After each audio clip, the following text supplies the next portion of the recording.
नमस्कार, स्वागत है आप सभी का पूछता है झारखंड में। मैं हूं आपके साथ सुनील चौहान। डुमरी उपचुनाव को लेकर सियासत जोरों पर है। डुमरी उपचुनाव एनडीए बनाम इंडिया देखा जा रहा है। बीजेपी इस सीट को जीतने के लिए एड़ी चोटी का जोर लगा रही है। उपचुनाव से पहले बीजेपी के प्रदेश अध्यक्ष बाबूलाल मरांडी 40 दिन की संकल्प यात्रा निकाल रहे हैं। डुमरी में नाक की लड़ाई देखी जा रही है। बीजेपी और आजसू का गठबंधन कितना यहां पर सफल होगा?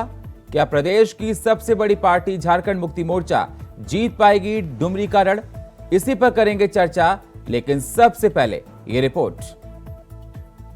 यहाँ के मूलवासियों की बात करते हैं, उसके यदि सबसे मुखर कोई जनप्रतिनिधि था तो वो स्वर्गीय जगन्नाथ दास। सड़क से सदन तक हर वो मूलवासी का मुद्दा जिस मुखरता के साथ उठाते थे, उतना कोई भी आज तक नहीं उठा। उनके नेता तो हर घर तिरंगा, हर घर तिरंगा। तिरंगा तो सबके दिल में है, लेकिन जो 56 वर्षों तक तिरंगा अपने मुख्यालय में नहीं फहराए आजादी के बाद, उनका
डुमरी उपचुनाव को नए गठबंधन इंडिया और एनडीए के लिए लोकसभा चुनाव से जोड़कर देखा जा रहा है, जिससे झारखंड मुक्ति मोर्चा की प्रतिष्ठा दांव पर है।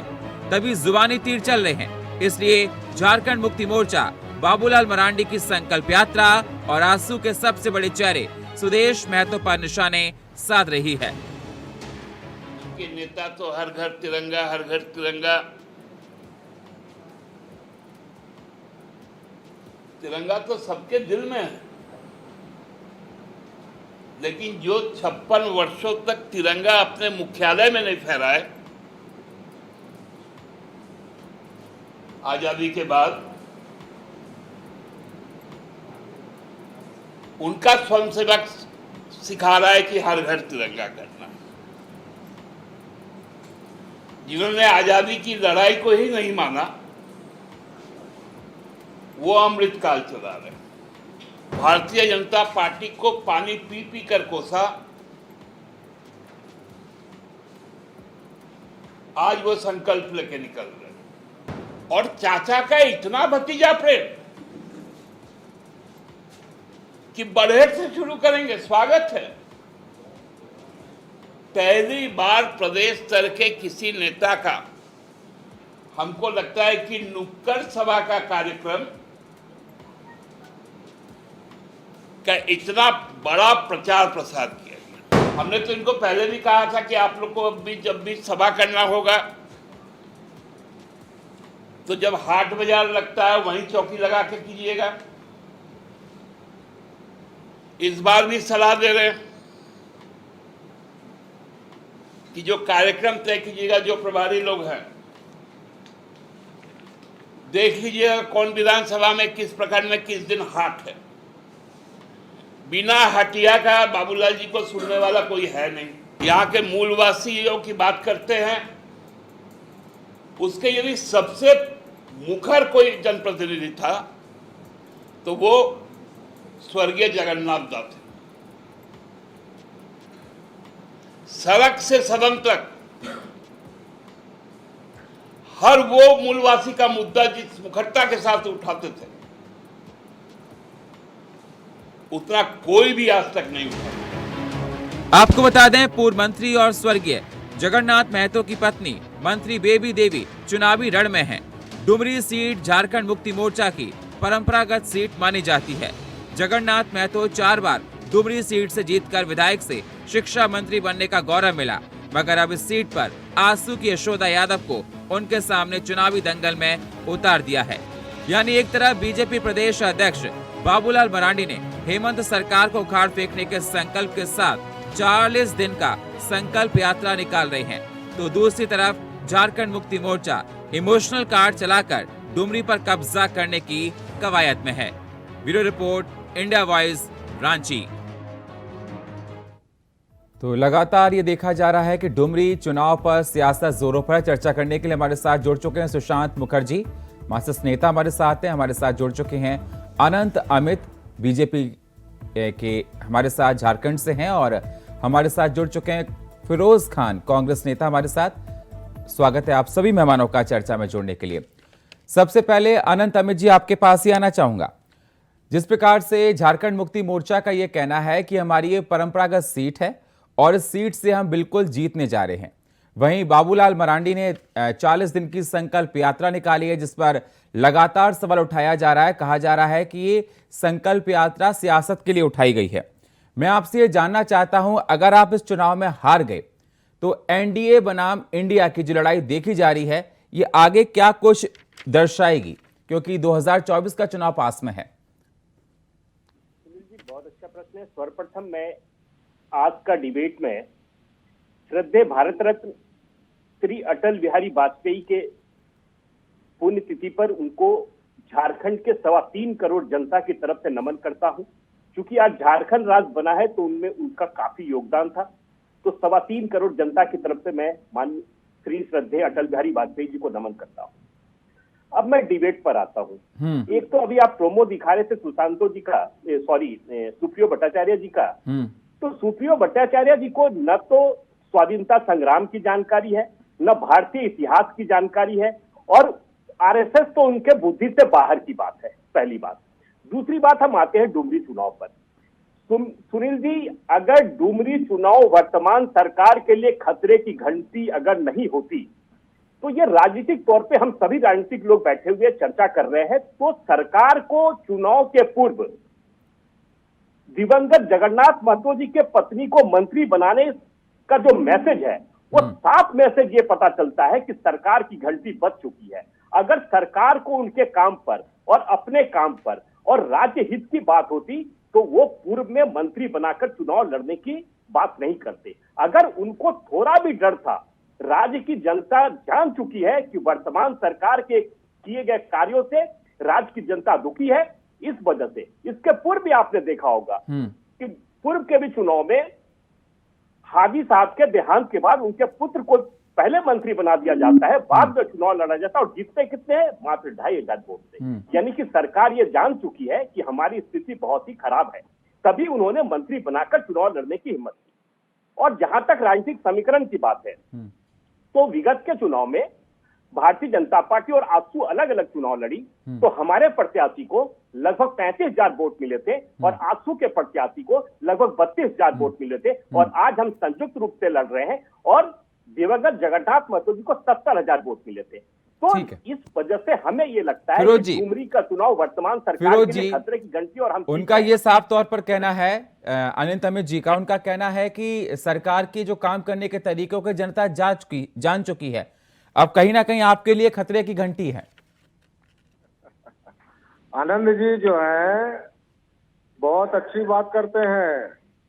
मैं सुनील जी आपके माध्यम से पूछना चाहता हूं, डुमरी उपचुनाव में जो प्रत्याशी है बेबी देवी जी और आजसू की प्रत्याशी है शोभा देवी जी, भाजपा वाले ने तो पहले ही हार मान लिया है, मैदान छोड़ के भाग गए हैं। ये लोग क्या बात करेंगे? हैं? जो आदमी पैसे पहले चुनाव लड़ा, 32,000 वोट आया, 35,000 वोट आया, ये बोल रहे हैं, और हमारे प्रत्याशी को 70,000 वोट आया था। इस बार 1 लाख वोट आएगा और इनकी जमानत जब्त होगी, एनडीए वालों की, इंडिया की जीत होगी, इंडिया गठबंधन की। और झारखंड में जितना काम किया हेमंत सोरेन जी ने, इन लोगों ने 2014 से लेकर 19 तक भारतीय जनता पार्टी के प्रत्याशी थे सब लोग, और मुख्यमंत्री था झारखंड के अमित जी, बीजेपी के। वहां पर आप इंडिया की जीत होने वाली है, इंडिया हारेगी? हाँ नहीं, इनसे पूछिए आरएसएस का क्या योगदान रहा है। भारत हमेशा जीता है देश आजादी में कभी सुना है किसी का एक भी आजादी का नाम? एनडीए की होगी। आज आप झारखंड के सपूत को, झारखंड का बेटा, आदिवासी बेटा है, मुख्यमंत्री हेमंत सोरेन उसको हटाने के चक्कर में लगे हुए हैं, उसको जेल भेजने के चक्कर में लगे हुए हैं। कभी सीडी, कभी ईडी, कभी इंडिया की जीत होगी। भारत कभी हारा ही नहीं है, भारत हमेशा से जीता है, आज भी जीता है, कल भी जीतेगा, बराबर जीतेगा, भारत जीतता रहेगा। हार होगी प्रत्याशी की हार होगी, मैदान छोड़ के भाग गए, वहाँ के सामने हथियार डाल दिया है। हार होगी। हम लोग इज्जत बचाइए। झारखंड में बहुत बुरा हाल है। 14 लोकसभा सीट है और 81 विधानसभा है। 14 में 14 लोकसभा सीट विजयगढ़ में जीतेगा। भाजपा के लोग डुमरी को चुनाव के पूर्व भारी मार्जिन जीतेंगे। आपको यही लग रहा था कि हम चुनाव जीत जाएंगे, अरे आप लोगों को मंत्री बनाने क्या हो सकता? आप लोग को तो उनको समर्थन करना चाहिए। आप बोलना चाहिए भाई पहले रामगढ़ में चुनाव हार चुके हैं, रामगढ़ में चुनाव लड़कियां हार चुके हैं। पार्टी के प्रत्याशी थी, कांग्रेस की। आप कोई भी यात्रा निकाल लो, रामगढ़ की झारखंड में समझ चुकी है। यहाँ पर हिंदू रामगढ़ का उपचुनाव आप हार चुके हैं और आज चुनाव लड़ रहे हैं और सम्मिलित कर रहेंगे। अपन भाईचारा बनाकर रखेंगे। यहाँ पर कोई कुछ बिगड़ने वाला नहीं है। और देखिए भारी मतों से वो पता चल जाएगा 5 तारीख के चुनाव के बाद, गिनती वाले दिन के बीजेपी के लोग हैं। लेकिन नहीं, लेकिन सर झारखंड में कैसे बार बार अमित शाह जी, गृह मंत्री जी कोशिश कर रहे हैं कि झारखंड में विधायक को खरीद ले, झारखंड में जेएमएम के नेता को खरीद ले, क्योंकि झारखंड में कोई बिकने वाला नहीं है। ठीक है, आप हमारा ठीक है फिरोज जी, मैं आपके पास आऊंगा। ठीक है फिरोज जी, मैं आपके पास आऊंगा। हमारे साथ सुशांत मुखर्जी जुड़े हैं। सर, जिस प्रकार से देखा जा रहा है डुमरी उपचुनाव को लेकर, चाहे बीजेपी हो चाहे झारखंड मुक्ति मोर्चा हो, दोनों पार्टियों के अलायंस अपनी पूरी ताकत लगा रहे हैं और बाबूलाल मरांडी ने 40 दिन की संकल्प यात्रा निकाली है। बताया जा रहा है कि 17 अगस्त से चालू होगी और उन सारे क्षेत्रों में जाएगी जहां पर चुनाव है। मैं आपसे ये जानना चाहता हूं, ये चुनाव कितना महत्वपूर्ण है और इंडिया बनाम एनडीए देखा जा रहा है? देखिए, पहली बात है कि ये चुनाव महत्वपूर्ण निश्चित तौर पर है। सबसे ज्यादा महत्वपूर्ण है बीजेपी के लिए, क्योंकि इंडिया गठबंधन 100% जीतेंगे और अच्छे वोटों से जीतेंगे। ये जो भी अमित जी बता रहे थे, ये पिछली चुनाव में बीजेपी को इतना मिला था, आजसू को इतना मिला था, दोनों जोड़ दे तो उससे ज्यादा वोट हो जा रहे थे। एकदम करेक्ट जोड़े, लेकिन दूसरे तरफ को भी जोड़ना चाहिए। ये जो आज इंडिया बना है, ये इंडिया सब जगह अगर जोड़ देते तो देश में तो बीजेपी की सरकार ही नहीं बनती। हर जगह हार जाते हैं। एक लोकसभा में बीजेपी का एक कैंडिडेट, इनका 4 कैंडिडेट, उससे वोट ज्यादा आया, लेकिन हार गए, बीजेपी जीत गई। तो ये चीज सोचने की जरूरत है। पॉलिटिकल है ये, अलग बात है। ऐसे वोट नहीं आते हैं। वोट के लिए तो दूसरे काम करने पड़ते, काम करने पड़ते। और यात्रा की बात, झंडे की बात, हर घर झंडे निश्चित लगाओ। झंडा से सबकी प्यार है, तिरंगा से। लेकिन यही पार्टी 52 ईयर्स, 56 इंच वाले लोग 52 साल तक हेड क्वार्टर में अपनी झंडा नहीं लगाए। क्यों नहीं लगाए भाई? तिरंगा से इतनी नफरत, देश से इतनी नफरत, आजादी के बाद आपने झंडा तक नहीं लगाया अमित जी। और वहां झंडा लगाने के लिए लगाने वाले भी जो जबरन लगाए ऑफिस के अंदर चढ़ के, बार ये कह रहा हूं कि स्वर्गीय पूर्व प्रधानमंत्री इंदिरा गांधी जी ने भी आरएसएस को लेके उनके बयान आए थे, आज भी पुस्तकों में अंकित है कि आरएसएस, और इवन की जवाहरलाल नेहरू ने भी आरएसएस की प्रशंसा की थी। आजादी के लड़ाई में आरएसएस का बहुत मूल भगवान माफ कर। ठीक है। और जहां तक आरएसएस, एक मिनट अमित जी, राष्ट्रभक्ति की एक सेकंड सुन लीजिए। अरे जान लीजिए, आप नहीं जानेंगे। देश के प्रति आरएसएस ने क्या किया, लड़ने को तैयार है। अरे आपके जिसको आप नमन करते हैं, उसने कहा था कि सफेदों के साथ जाओ। जब अंग्रेज के साथ लड़ाई हो रही थी देश की, तब वो समर्थन उनको किए थे, अंग्रेज को। आप मत बोलिए, कोई शहीद नहीं हुए, कोई लाठीधारी नहीं गए कहीं, किसी ने कुछ नहीं किया। आप नाम गिनते हुए देख लीजिए, जिसने भी किया सब अभी भी आपका चल रहे हैं। गूगल में देख लीजिएगा, सबने आरएसएस से सब कोई मिलकर माफी मांगा अंग्रेज से, हमें छोड़ दो, समर्थन में आपका रहेंगे।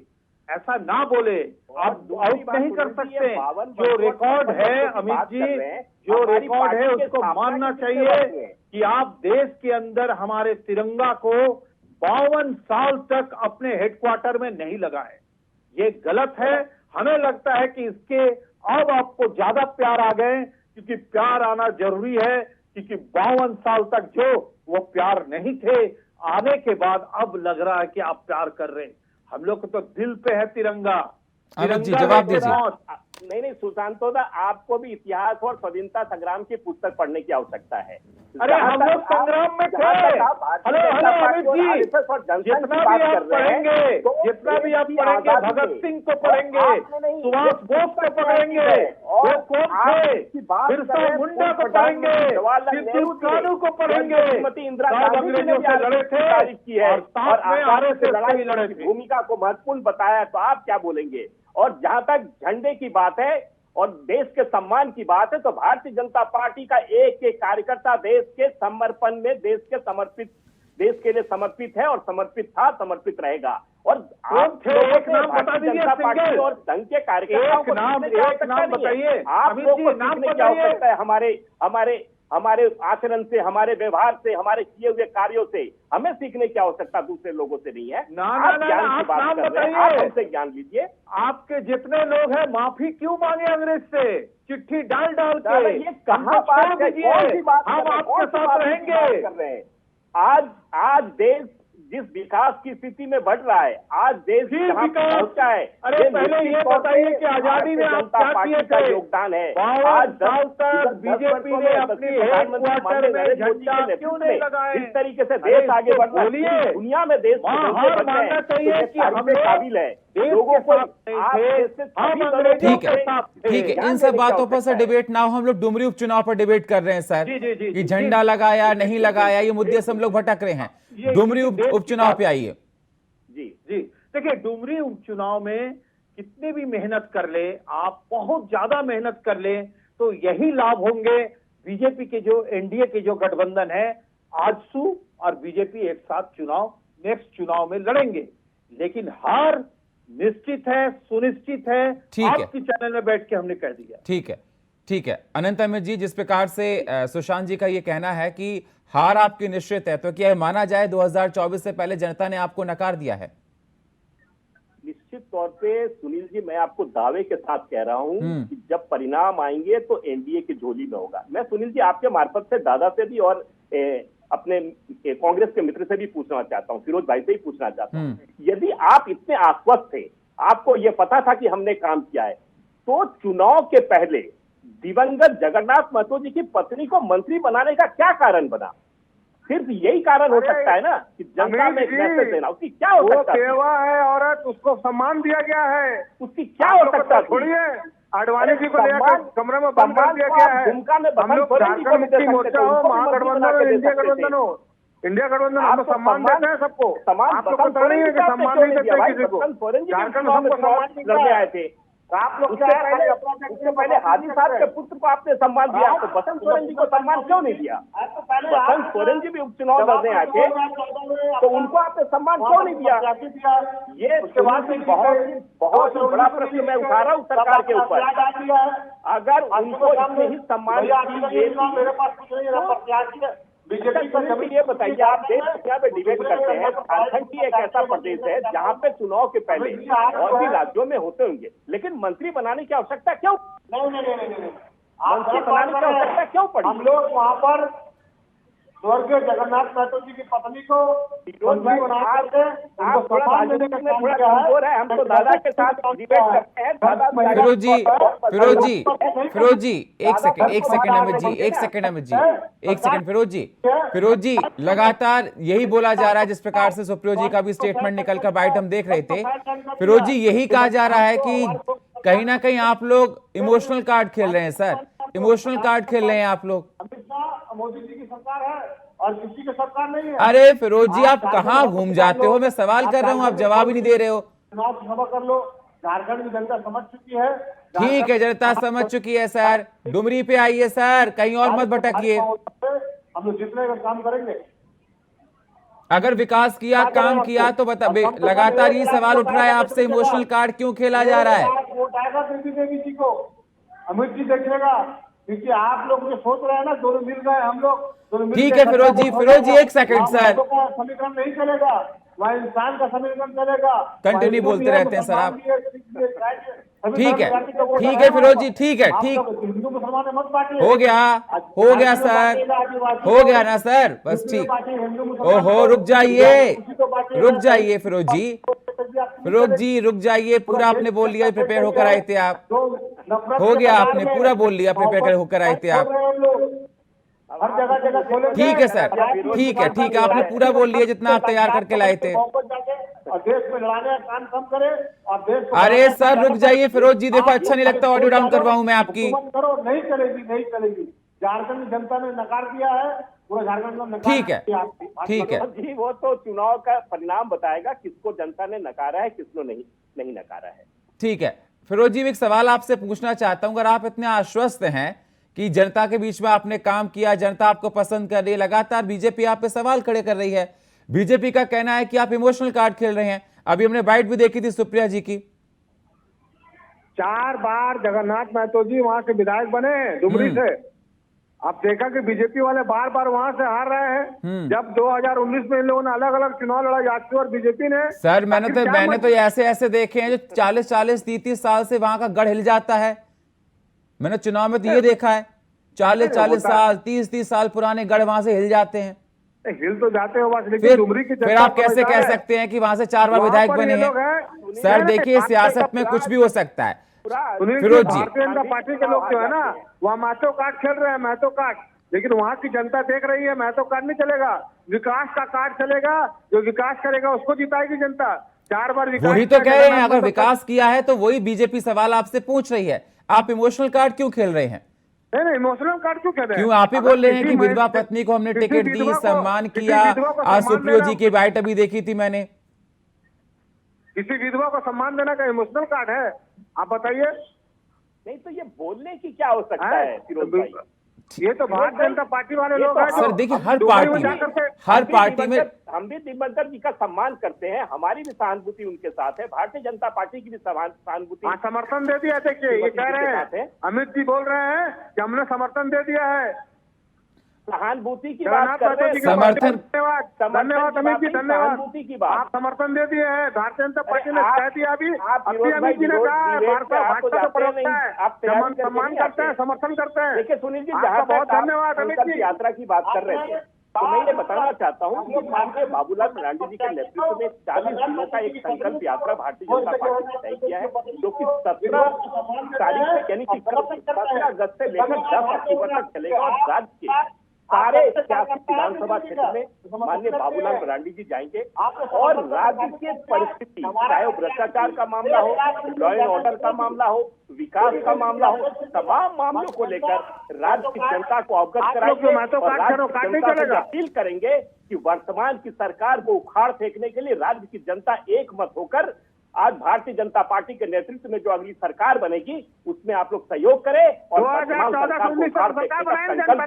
यही है संकल्प यात्रा। 2014 से लेकर 19 तक तो अमित जी सरकार थी आपकी।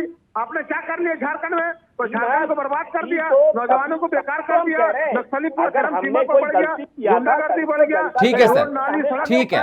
अब देखना होगा जनता किसको अपना मत देती है, ये सवाल बना हुआ है। बहुत बहुत शुक्रिया हमारे साथ जुड़ने के लिए। मेरे पास इतना ही समय है। सुशांत जी आपका, अनंत अमित जी आपका, फिरोज खान सर आपका, बहुत बहुत शुक्रिया। सवाल यही बना हुआ है, बीजेपी अपनी बात कह रही है, झारखंड मुक्ति मोर्चा अलायंस अपनी बात कर रहा है, लेकिन अब देखना होगा कि जनता किसको वोट देती है।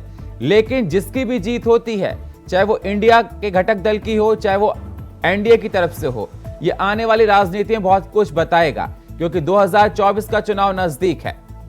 और फिलहाल हमारे इस खास प्रोग्राम में इतना ही। बाकी खबरों के लिए आप बने रहिए इंडिया वॉइस के साथ। तब तक के लिए नमस्कार।